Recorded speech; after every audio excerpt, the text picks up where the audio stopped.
So this is a picture of my son Sebastian when he was just a few hours old, still in the hospital in Boulder, Colorado, where he was born. And as a parent, you quickly realize that babies need stuff. They need a lot of stuff. And we also needed to buy many different things. One of the things that we still needed to buy was a car seat. So I run over to the local store where I'm greeted by the most friendly and warm salesperson who presents me with two different models. The models are very similar to each other. They're virtually identical, they have the same features and so on. So I asked the salesperson, what are their prices? And he tells me, well, one model sells for $300 and the other model sells for just a fraction of that, $50. And I ask him, which model should I buy? Which model do you recommend I purchase? And he tells me, well, I can't make that decision for you. It depends on the extent to which you care about price or the extent to which you care about quality. So I explained to him that my primary concern is the safety of my newborn son. And he tells me, well, then probably you should buy the $300 car seat. And I ask him, how do you know that the $300 car seat is actually the safer car seat?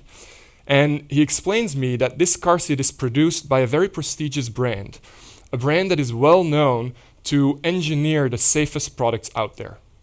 So here I am in the store and I need to make a decision. Which car seat to buy? Should I trust the recommendation of the salesperson? Should I trust that the prestigious brand produces products that are of a higher quality? Not too long ago, say 15 to 20 years ago or so, I wouldn't have much more information to rely on.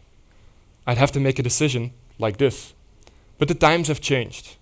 We have witnessed the rise of the stars. Consumers have become massive creators of product information, and they share their opinions through various platforms with other consumers online. And this has dramatically changed how people educate themselves about the products and services that they want to buy. No longer do we blindly trust the recommendations of salespeople. No longer do we blindly trust the claims that companies make in their advertisements. Instead, we consult the opinions of other consumers. Who better to ask about the performance of a product than a large sample of users who have nothing to gain besides beyond informing their fellow citizens about the purchase decisions that they're about to make.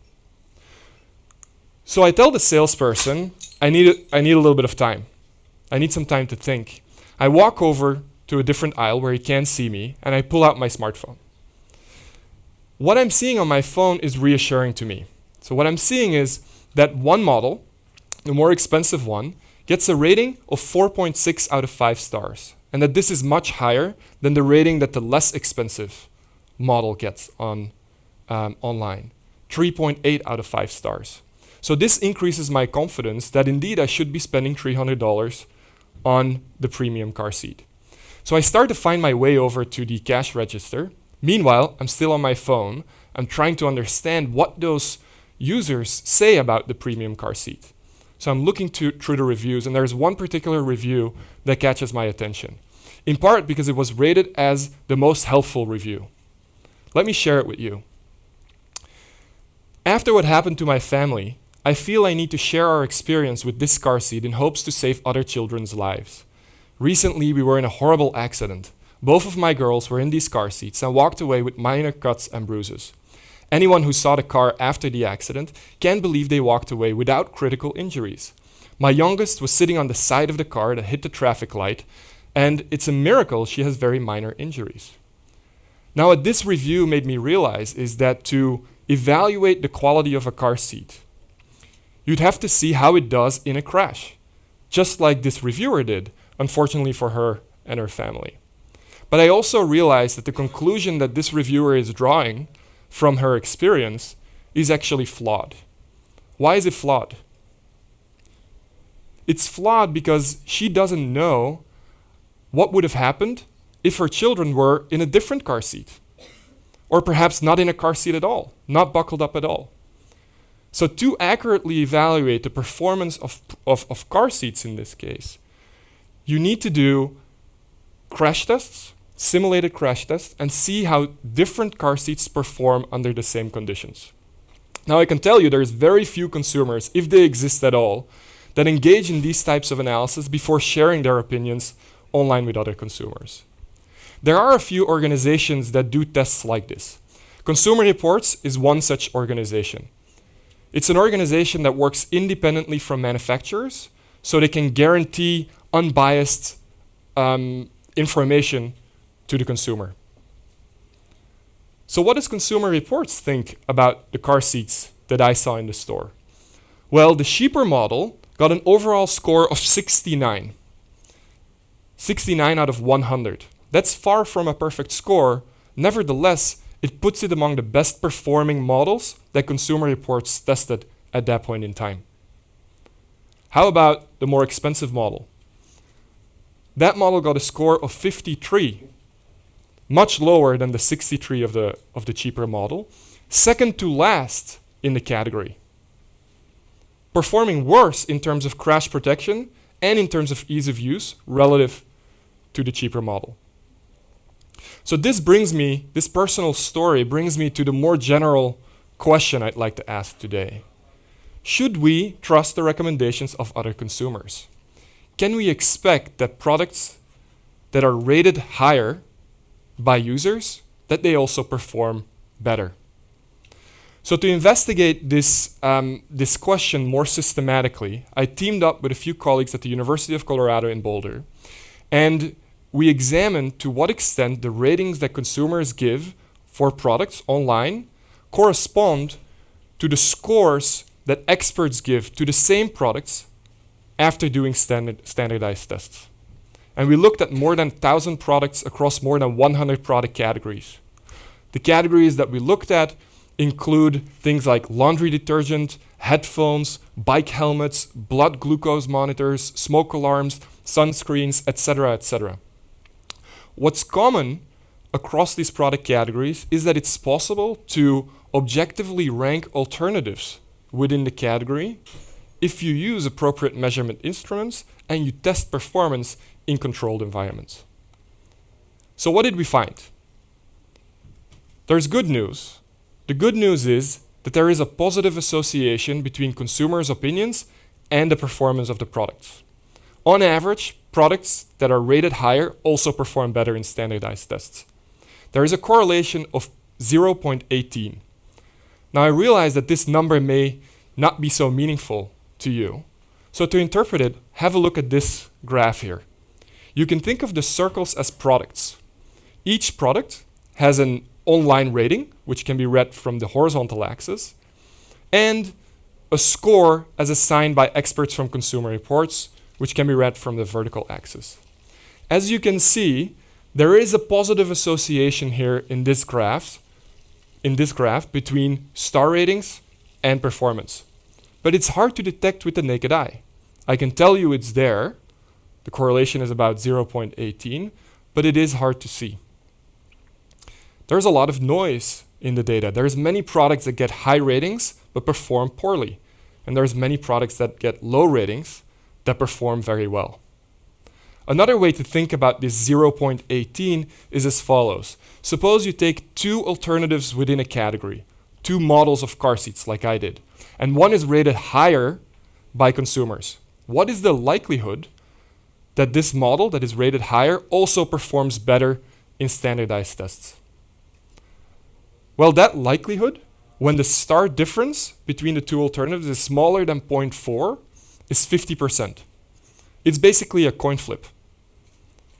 The probability increases as the star difference between the two alternatives becomes larger, but it levels off at 70%.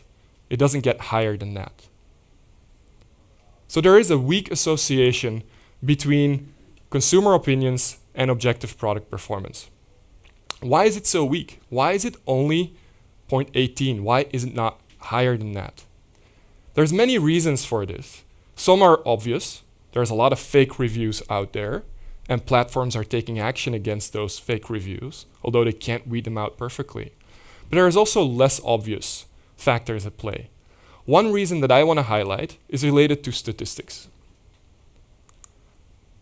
The ratings that you observe online come from a subset of users. The average of that subset does not coincide perfectly with the average that you would obtain if all product users rated the product. So to make meaningful comparisons between these sample averages, you need large sample sizes.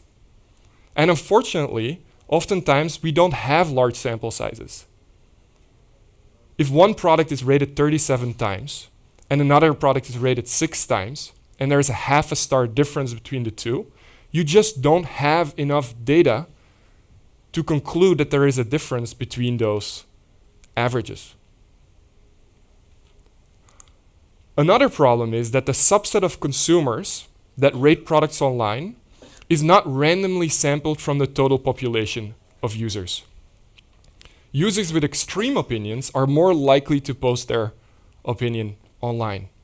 And as a consequence, you see these U-shaped or J-shaped distributions that have a lot of 5 stars, also a disproportionate number of 1 stars, and very few ratings in between. Now, the average of these distributions gives a biased estimate of the total population average. So in other words, oftentimes we have bad small data. Sometimes we have bad big data, and very rarely do we have good big data that allows us to discriminate between products. So far I've argued that what we are buying now is inspired by the recommendations that other people give us, assuming that those recommendations reflect differences in objective product performance. I've presented you with some data that suggests that, in fact, those recommendations may not reflect objective differences in product performance. If not product performance, what is it that these recommendations reflect then? Well, our data analysis suggests that to a large extent, they reflect differences in price and differences in brand image.